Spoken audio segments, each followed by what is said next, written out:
We're back with the Screen Team on today's talk, 930 KWOC and 93.3 FM. We're doing sports documentaries this go around, 30 for 30 ESPN sports documentaries. We've done The Four Falls of Buffalo. We've also done Brian and the Boz, and this is one of my all-time favorites. It's called I Hate Christian Laettner. We've got three of the most biggest Duke fans you're ever going to find. Of course, we're talking with Kyle, but we're also being joined right now by Stacey Anderson. Stacey, how's it going, first off? It's going fantastic. I Hate Christian Laettner. It's all about, obviously Christian Laettner and people's both love and hatred towards him. Kyle, what did you think about this when it first came out?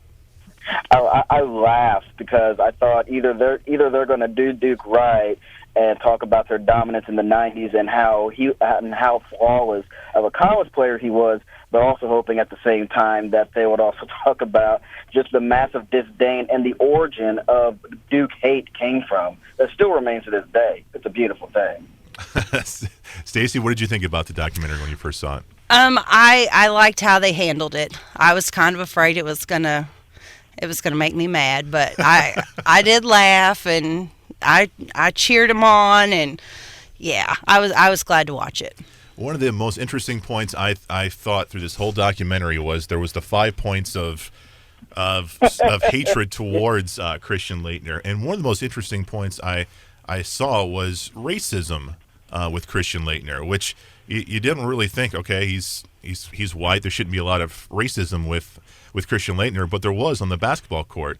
People thought because of his color and because they thought that he was privileged and he went to Duke that he was a rich boy who really couldn't play basketball. But when they found out more about his character and that he was a middle class dude and that he really could compete with some of the top talent in the collegiate level, a lot of people changed their minds about it. But there was that point of racism, but there was also the other point of racism where Christian Laettner did get away with a lot of stuff. There was that Kentucky game where he stepped on that Kentucky player, and anybody else would have been thrown out of that game, but he was still in the game. So I thought that was an interesting point of the documentary. Kyle, was there any points that you thought were intriguing?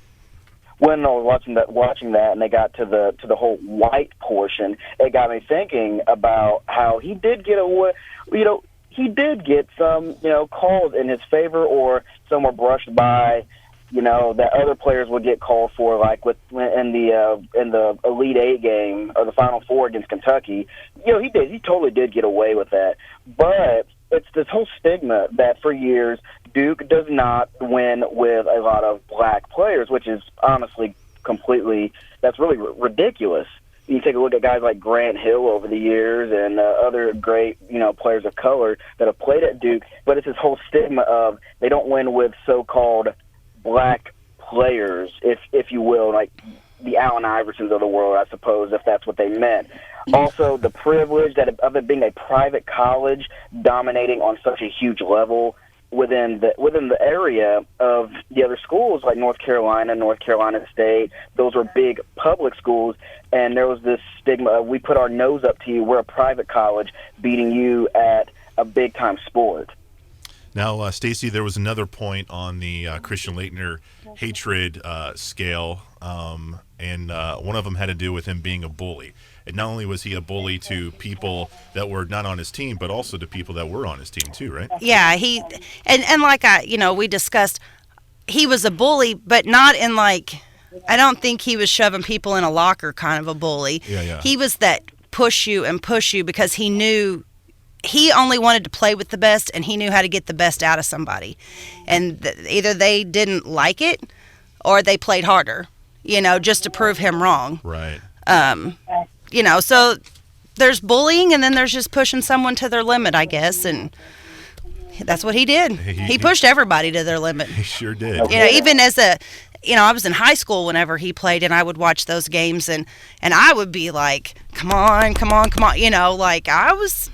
you got to play better. So I want your full honesty here, Stacey. There was another point on the 5 scales of Christian Laettner hatred, but I want you to be honest.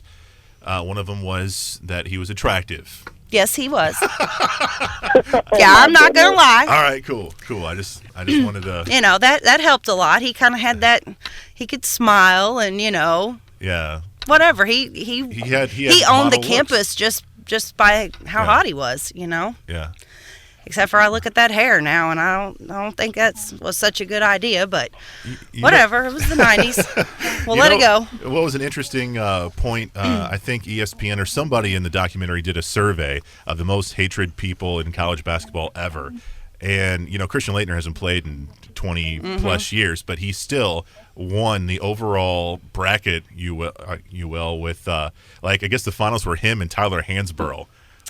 Well, the most hated people in college basketball. I thought that was interesting. And look what they can do on the court. Yeah.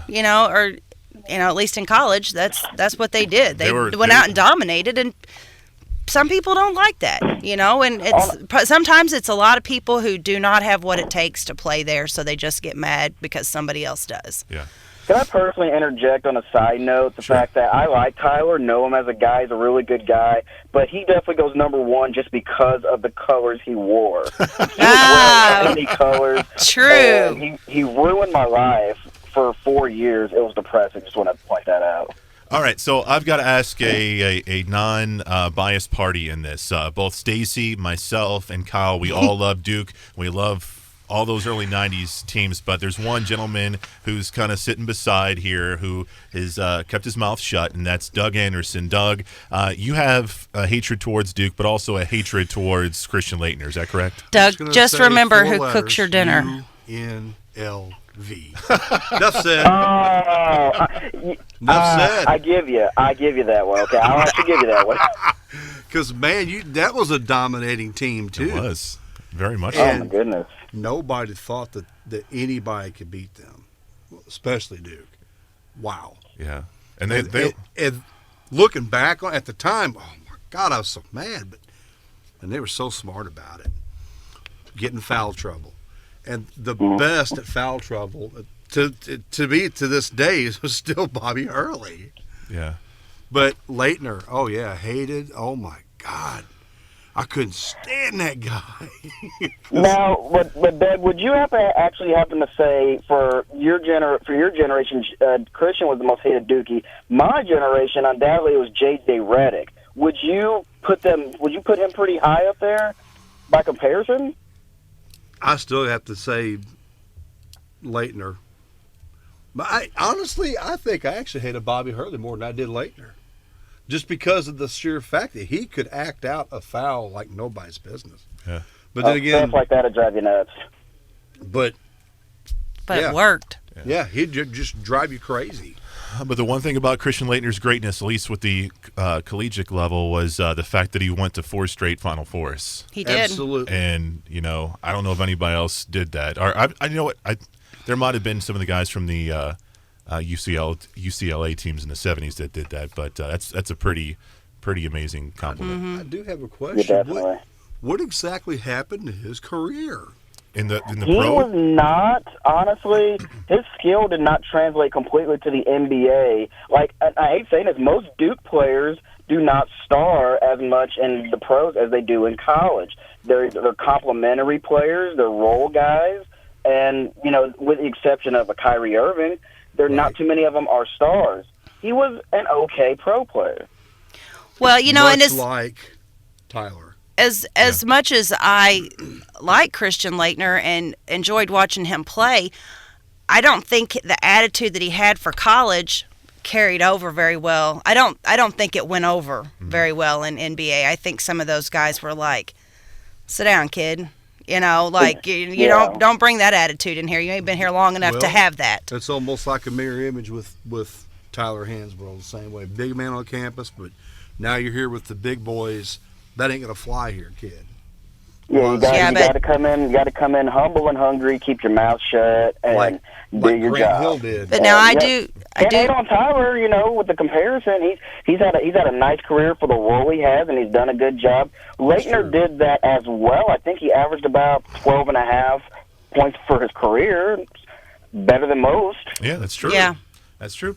We could talk about this forever, but it's time to It's time to hit the road. The movie is called I Hate Christian Laettner, and you can find it on the 30 for 30 ESPN documentary. Doug and Stacy, thank you so much for joining us. Yeah. And, Guys, appreciate it. Kyle, thank you very much for doing it as well. Coming up next week, we're going to be joined by Ross Weldon, and we're going to be doing a John Wayne featured presentation. We'll be doing 3 from John Wayne, In Harm's Way, McClintock, and also The Quiet Man. It's coming your way next Saturday at 6 p.m. For Kyle, Doug, and Stacy, we are the Screen Team on Today's Talk KWOC.